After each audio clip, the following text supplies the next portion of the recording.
Et salut tout le monde, c'est Jocelyn 1998. Aujourd'hui, on se retrouve pour les nouveaux mangas du mois de novembre 2014. Alors aujourd'hui, 6 tomes, enfin plutôt ce mois-ci 6 tomes. Donc encore une fois, je m'excuse, hein, je vous avais dit que le nombre de tomes réaugmenterait ce mois-ci, mais il a encore baissé d'un tome. Pourquoi? Il y a une bonne raison à cela, enfin si on peut appeler ça une bonne raison, j'ai tout simplement pas du tout pensé à aller acheter mes mangas, j'ai eu une grosse flemme tout le long du mois, et donc ce week-end j'ai eu l'occasion d'aller m'en acheter, donc j'en ai acheté 6 d'un coup pour pouvoir vous présenter un minimum de contenu. Et donc on va commencer tout de suite avec ce premier tome. Red Ice Sword Akame ga Kill, tome 2. Donc je tiens à préciser que là-dedans, il n'y a que des tomes qui sont sortis que ce mois-ci. Je n'ai pas acheté des tomes de manga qui étaient sortis il y a plus longtemps, tels que le nouveau Tom Sawyer, Assassin's Classroom ou encore Bakuman. Donc le Red Sword Akame ga Kill, tome 2, donc sorti ce mois-ci. J'avais déjà fait une petite présentation au début, donc en gros, très simple, je vous réexplique. C'est Tatsumi qui quitte son village pour devenir soldat à la capitale avec deux de ses amis pour pouvoir gagner de l'argent et sauver son village de la faillite, qui est un peu dans la merde à cause des taxes impossibles à payer qu'impose la capitale. Donc lui, il va à la capitale avec ses amis pour pouvoir se faire de l'argent et sauver son village, mais il s'avère il n'arrive pas à devenir soldat, et puis en plus, il finit à la rue. Donc il va être accueilli par une jeune bourgeoise qui a l'air assez clémente, mais finalement il va s'avérer que c'est une grosse, voilà, je dirais pas le mot. Pourquoi? Eh bien parce que pendant la nuit, donc ils vont se faire attaquer par les Night Raid. Et les Night Raid qui sont une unité d'assassins que tout le monde déteste parce qu'ils croient qu'ils assassinent, oui ça se dit, qu'ils assassinent les gens seulement pour l'argent, sans but, en dehors de se faire de l'argent et tuer des gens. Ce qui est assez faux puisque les Night Raid sont une unité d'assassins qui travaillent pour l'armée rebelle et qui ne font que tuer des pourritures, les gens qui gangrènent la société et qui font que le mal ronge la capitale et tout l'empire. Et donc, les Night Raid vont attaquer la maison dans laquelle il a été recueilli pour tuer les propriétaires, qui en fait accueillent des campagnards qui arrivent à la capitale pour les torturer après. Et donc, quand il va s'en apercevoir, il va décider de changer d'avis, hein, puisque en plus, il va se rendre compte que les deux amis qu'il avait accompagnés jusqu'à la capitale se sont fait torturer et sont morts. Et donc, il va tuer lui-même la fille qu'il avait accueillie, puis les Night Raid vont l'emporter avec lui parce que tout simplement il les a vus et comme ils ont pas envie de le tuer, ils peuvent pas le laisser en liberté quand même. Et donc finalement il va le rejoindre. Dans ce tome 2, donc à la fin du tome 1, il avait fait son premier assassinat en tant que membre des Night Raid. Dans ce tome 2, alors on a l'apparition d'un gros méchant, hein, un premier vraiment gros méchant. Je vais pas vous dire c'est qui. Enfin, bon, si je vais vous le dire, de toute façon c'est pas trop du spoil, il s'appelle Zank. Zank le coupeur de tête. Et donc, autre chose, introduction des armes impériales ou des Teigu pour les amateurs de l'animé. Les armes impériales ou Teigu, donc ce sont des armes qui ont été forgées il y a 1000 ans, 48 au total, forgées par le roi qui a créé l'Empire, qui savait très bien qu'il n'était pas immortel, et donc pour pouvoir protéger son empire de manière éternelle, il a créé 48 armes qui seraient extrêmement fortes. Et donc, il va apprendre que la plupart des membres des Night Raid, c'est-à-dire l'intégralité des membres des Night Raid, sauf le boss, ont une arme impériale. Et l'ennemi qu'ils vont affronter, c'est-à-dire Zank, en possède une aussi. Donc, ils vont d'abord affronter Zank. Donc, gros combat. Donc, je vous dirai pas quel membre des Night Raid va l'affronter. Hein. Je vais essayer de pas trop vous montrer le contenu. Ensuite, on va en apprendre un peu plus sur le passé de différents personnages. Et il va y avoir aussi on va en apprendre un peu plus sur différents personnages. Tatsumi, qui avait été entraîné dans le tome 1 par Akame, c'est-à-dire le personnage principal. Enfin, le personnage, bah oui, puisque le manga s'appelle quand même Akame ga Kill, hein, donc un des personnages les plus importants de l'histoire. Dans le tome 2, on va voir son entraînement avec trois autres personnages qui sont elle, donc Mine, Shere et Léoné. Donc je crois que Léoné, c'est son nom que j'ai retenu de l'anime, puisque je regarde aussi l'anime, mais alors son vrai nom dans le manga, c'est ce que là je le prononce à la manière dont je l'entends, mais je sais pas si c'est vraiment son nom. Donc, oui, elle s'appelle Léoné. Donc, on la voit. Donc, Shere, c'est elle.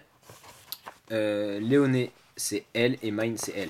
Donc, ils vont être entraînés par ces trois personnages. Et à la fin du tome, on va aussi avoir l'introduction d'un nouveau personnage durant un combat. Un personnage qui jouera un rôle très important du côté des méchants. Donc, un nouvel grand ennemi.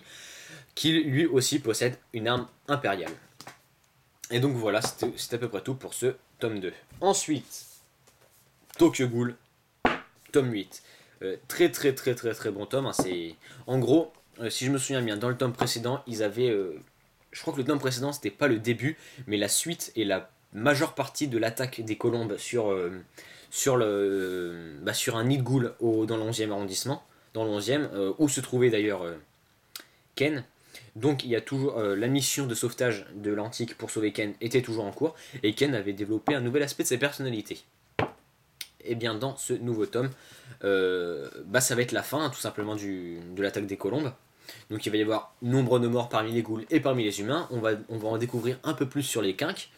On va aussi en apprendre un peu plus sur le passé de certains personnages. Et on va voir à quel point Ken est devenu encore plus badass qu'avant. Je crois que c'est à peu près tout. Ah oui, on va aussi en apprendre un peu plus sur les motivations d'Ayato, qui est le frère de que je sais plus comment elle s'appelle.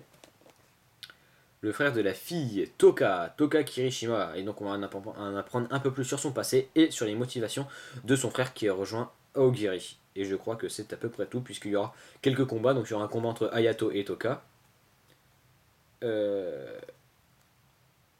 Et il y aura aussi un combat. Il y a Ken qui va aussi taper la creuse dans le combat. Et je crois que c'est à peu près tout. Donc c'est assez rapide à résumer, mais énormément de contenu. Très très bon tome. On en apprend beaucoup. Et franchement, plus j'en lis, bon, même si la personnalité de Ken a pas mal changé, plus je lis le manga, plus Ken évolue. Et plus je trouve que ce manga est énorme. Ensuite, Tokyo Ghoul. Ah si, c'est l'endroit. Bon. Ah oui, ces tomes-là vont par de un manga qui est sorti le 13 novembre. Manga qui est adapté d'un animé, lui-même adapté du roman, donc le manga est adapté un peu des deux. Sorti le 13 novembre, les deux tomes. Sword Art Online Aincred. Alors, Sword Art Online Aincred, qu'est-ce que c'est? Sword Art Online Aincred, c'est un manga qui a été adapté du roman de Reiki Kawahara. Donc, Reiki Kawahara s'est personnellement occupé de l'histoire de ce manga, même si c'est pas trop inédit. Hein. Le character design a été fait par Abek et tout le reste a été fait par Tamako Nakamura. Donc, j'imagine que c'est lui qui a eu l'idée de faire ce manga. C'est lui qui s'est occupé de tout ce qui était les fonds, on va dire. Pour le chara design, c'est Abek. Et par contre, comme vous pouvez le constater, donc Abek, je sais pas trop ce qu'il a fait comme manga dans sa vie, je ne me suis pas renseigné, mais ça fait très très très shoujo. Hein. Esthétiquement parlant, c'est magnifique, mais les personnages font très shoujo et beaucoup de personnages changent. Enfin, l'esthétique de base ressemble beaucoup. Par exemple, le seul truc imaginé, c'est que Kirito, au tout début du manga, il a pas cette apparence-là, puisque dans l'univers de Sword Art Online, il a un avatar spécial, et cet avatar est très moche, je trouve, et il ne ressemble pas du tout à celui qui était quand même bien stylé dans l'anime. Mais je vais quand même vous résumer Sword Art Online parce que sinon ça va pas le faire. Sword Art Online est d'abord un roman écrit par Reiki Kawahara qui compte pas moins de 15 tomes avec bientôt l'arrivée en France du roman. Hein. Dans le premier trimestre 2015, édité par Ofelbe, on aura le droit à une compilation des deux premiers tomes en un seul, donc ça sortira toujours par double volume. Et donc les deux premiers tomes qui sortiront en un sortiront le premier trimestre 2015. Donc c'est un roman écrit par Reiki Kawahara qui a d'abord été adapté en animé d'une saison qui relatait les deux premiers arcs du manga, soit les 4 premiers tomes du roman, pardon. Ce manga retrace le premier arc uniquement, donc la première partie de l'animé et les 2 premiers tomes du roman. Donc après l'adaptation de l'animé, il y a une deuxième saison qui est en cours, sur Sword Art Online Phantom Bullet, qui pour l'instant retrace les 2 arcs qui suivent, c'est-à-dire l'arc Phantom Bullet et l'arc Mother's Rosario. Et donc le roman a un spin-off en roman qui s'appelle Sword Art Online Progressive et nombre d'autres spin-offs en manga, mais je pense que la plupart des mangas retracent l'histoire du roman. Donc ça c'est le premier arc. Sword Art Online, qu'est-ce que c'est? Tout se déroule dans le premier arc du moins, dans l'univers de Sword Art Online. C'est un VR MMORPG. MMORPG, je pense que je n'ai pas besoin de vous expliquer ce que c'est, un RPG en ligne. Et le VR, c'est pour dire que c'est un MMORPG en réalité augmenté, c'est-à-dire en immersion totale. Après avoir mis le Netgear, le Nerve Gear, pardon, sur sa tête, qui est un casque équipé de capteurs, le joueur peut s'immerger totalement dans le jeu. Il est à même le jeu et l'univers virtuel du jeu devient son univers réel. Et donc Kirito fait partie des 1000 élus qui ont eu le droit de tester la version bêta. Après quoi, à la sortie officielle du jeu, forcément il a acheté le jeu et il a pu jouer au jeu. Cependant, après une journée bien remplie de gameplay, il s'avère que le bouton déconnexion a réapparu et que pas moins de 10 000, si je ne me trompe pas, 10 000 joueurs sont coincés dans le jeu. Que se passe-t-il? Eh bien, on va le savoir puisque le maître du jeu va apparaître, le maître du jeu qui est donc le créateur Kayaba Akihiko, qui va arriver à apparaître sous un avatar assez stylé, puis il va leur rendre leur physique de base, c'est-à-dire il va supprimer leurs avatars pour leur donner un avatar qui leur ressemble à eux dans la réalité, il va leur dire vous êtes coincés dans l'univers, le seul moyen de sortir du jeu c'est de finir le jeu, mais je vous préviens, si quelqu'un essaie de vous déconnecter de l'extérieur, c'est-à-dire débrancher le casque ou autre, vous mourrez, si vous mourrez dans le jeu, vous mourrez dans la réalité. Et va s'en suivre toute une aventure entre des guides qui vont se former, des gens qui vont tenter de finir le jeu, et des gens qui vont prendre un malin plaisir à tuer d'autres personnes, enfin voilà. Et ce manga retrace donc d'une manière quand même relativement beaucoup condensée, hein, c'était pas français ce que je dis, mais c'était très condensé, c'est vraiment très condensé. Ces deux tomes relatent de manière très condensée le premier arc de Sword Art Online, donc l'arc SAO, qui constitue le premier arc, les 13 ou 14 premiers épisodes de l'animé et les deux premiers tomes du roman. Et donc voilà, donc dans ces deux tomes, on a l'intégralité du premier arc, donc je vais pas trop vous raconter, je vous ai déjà raconté bien l'histoire. Après, les arcs qui suivent sont pas mal différents, que ce soit, enfin l'univers reste à peu près le même, enfin ça change quand même pas mal, mais ça reste le même principe, donc je vais pas vous raconter plus que ça en tout cas. Pour ceux qui aiment Sword Art Online, je vous conseille de l'acheter, hein, ça relate bien les aventures, même si par exemple des éléments que dans l'animé on aurait pu les voir comme une aventure à part entière, dans ce manga ça sera simplement des flashbacks, même si pas mal d'éléments ont été zappés, pas mal de personnages tels que Lisbeth ou je sais plus comment elle s'appelle, la petite naine avec son dragon, on ne les voit plus, et bah ça reste pas mal, donc on redécouvre toute l'histoire avec un univers quand même pas mal shoujo. J'ai essayé de trouver des images parce que des images de Kirito. Regardez là, par exemple là.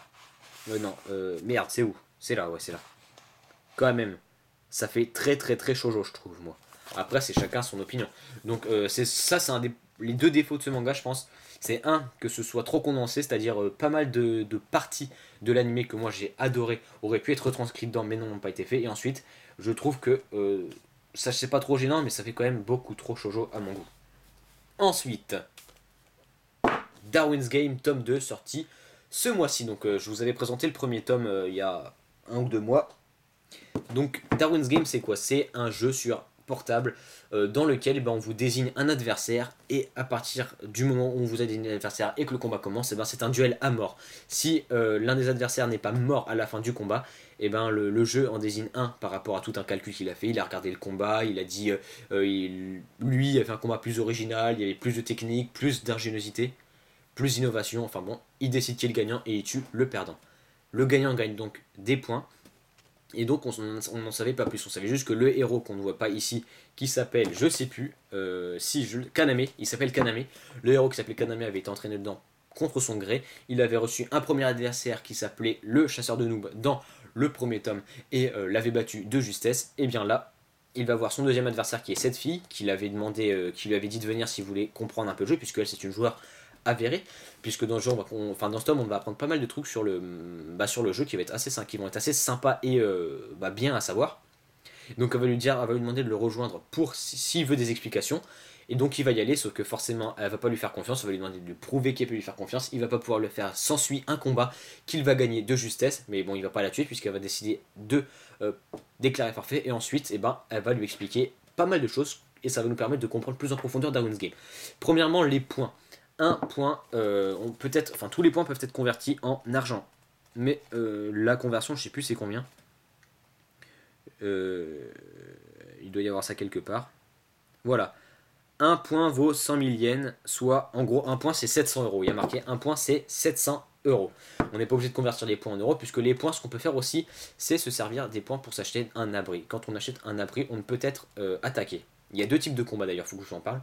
Il y a un combat où un joueur va rechercher sur la liste de tous les joueurs, sachant qu'il y a un top, pour dire tel joueur est top 1, top 2 et tout, il y a un top, et donc le joueur va regarder dans la liste de tous les autres joueurs et choisir un adversaire, ça il y a type combat. Et il y a un autre type qui s'appelle, je sais plus comment, c'est pas agression, c'est... je vais vous le dire tout de suite si je le retrouve. Et en gros c'est quand deux joueurs se rencontrent dans la vie réelle, et là ils peuvent s'affronter, Et donc le fait de s'acheter un abri, ça permet d'éviter le premier type de combat, c'est-à-dire qu'on déclare un combat à distance. Par contre, si un autre joueur le croise dans la rue, là il peut rien y faire. Embuscade, voilà. Il y a le type duel et le type embuscade. Et donc s'acheter un abri permet de ne plus risquer de se faire attaquer directement en duel, mais par contre ça n'empêche pas les embuscades, et en contrepartie par contre le nom du joueur est mis dans le top des joueurs, c'est-à-dire c'est le premier nom, un des premiers noms que tu vois quand tu regardes le top des joueurs, c'est-à-dire qu'il y a quand même plus de chances de se faire agresser. Mais les points, en plus d'être dépensés dans des abris ou dans des en conversion de l'argent, on peut aussi s'en servir pour on peut ne pas s'en servir, et les points c'est une selon le nombre de points qu'on a, on fait partie d'un classement et on a un certain niveau. Et donc forcément, plus le niveau est élevé, mieux vous êtes classé, et plus les gens vont essayer de vous tuer pour récolter plus d'argent. Et donc on va apprendre déjà pas mal de choses comme ça, et on va aussi apprendre qu'il y a des guildes qui se sont formées, donc on va connaître certains noms de guildes, et aussi dans ce tome va être lancé un événement qui s'appelle la chasse au trésor. À la fin du tome, on a l'information qui va être lancée vers le milieu du tome, mais l'événement est lancé à la fin du tome, on n'a pas encore d'informations sur lui, on voit juste un joueur qui a l'air plutôt fort combattre, et ça fout les boules. Et donc l'événement la chasse au trésor promet de voir beaucoup de gens se faire tuer. Enfin, très bon deuxième tome, on a appris beaucoup de choses sur Darwin's Game, que du bon. Et enfin, pour finir ce mois, Bloodled, tome 11. Alors, dans ce tome, qu'est-ce qui se passe-t-il? Je m'en rappelle plus, je l'ai lu pourtant hier en fait, mais je m'en rappelle plus. Donc, les héros continuent de suivre la carte que Blaze a donnée à Staz. Ils continuent de suivre la carte pour arriver au point de rendez-vous, mais ils vont se faire attaquer. Ils vont arriver dans la zone nord du territoire des démons et vont se faire attaquer par des envoyés de Hakim, qui doivent récupérer des parties de corps de démons pour augmenter la puissance d'Hakim. Et donc ils vont les combattre, mais ils vont se prendre quand même une sacrée rouste. Mais va arriver ce papy qui va leur sauver la mise. Et il va leur dire qu'il a été envoyé par le père de Wolf, et qu'il est là pour les aider. Et donc en gros il va décider de les entraîner, et en gros le tome c'est ça, leur rencontre, et le début d'un entraînement qui à première vue va s'avérer assez hardcore. Donc c'est à peu près tout, c'est un tome avec un contenu relativement léger, et en fait c'est un tome plutôt repos, puisque ça permet de se reposer par rapport à toute l'action et toute l'apocalypse qu'ils ont répandu dans l'univers depuis les quelques tomes précédents. Et voilà, c'est tout pour ce mois de novembre 2014. Red Ace World, tome 2, Tokyo Ghoul, tome 8, Sword Art Online Incredible l'intégrale, Darwin's Game, tome 2, et Bloodled, tome 11. Si cette vidéo vous a plu, n'hésitez pas à laisser un commentaire et un pouce vert. Vous pouvez aussi vous abonner à la chaîne et nous rejoindre sur Twitter. Moi je vous dis salut à tous, on se retrouve pour un prochain gameplay ou une vidéo présentation de mes nouveaux mangas.